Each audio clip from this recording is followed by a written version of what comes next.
Kevin, thanks very much for joining us. You've obviously recently there at Savills, along with Tritax and Analytiqa, done a logistics census for Europe. So what were some of the key takeaways from your side? Yeah, this was our inaugural logistics census for logistics property professionals across Europe. We had over 400 responses to our survey over the summer months.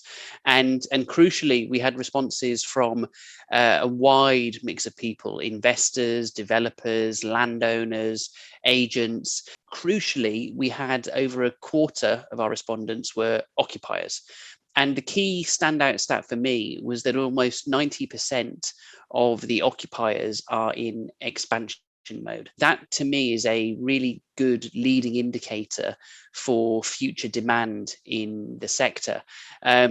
We've had record levels of take up for logistics space across Europe in 2020.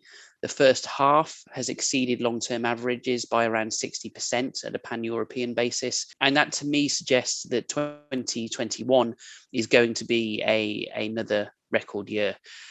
We've been doing a similar census in the UK for the last 4 years.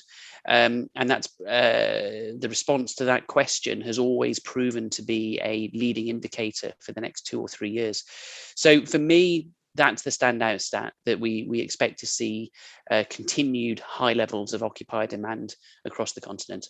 And in terms of the sort of investment markets going forward, Kevin, what's your sense of that? Because there's a lot of discussion about particularly pricing and discussion about whether there's a potential bubble coming. I suppose what's your take on it going forward? Moving forward, the investment market is tracking the occupational market very strongly. We're seeing extra development, whether that's via build to suit or speculative development, and that creates a bigger pool of product for investors to deploy their capital.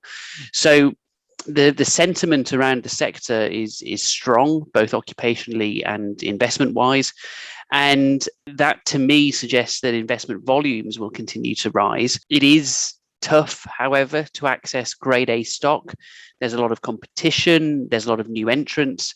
And I think that weight of capital and the rental growth that we're expecting to see should mean that yields continue to harden over the next couple of years. Yeah, it's going to be really interesting to see what happens there, I think, in terms of the yields. Thanks very much for joining us, Kevin. Anytime.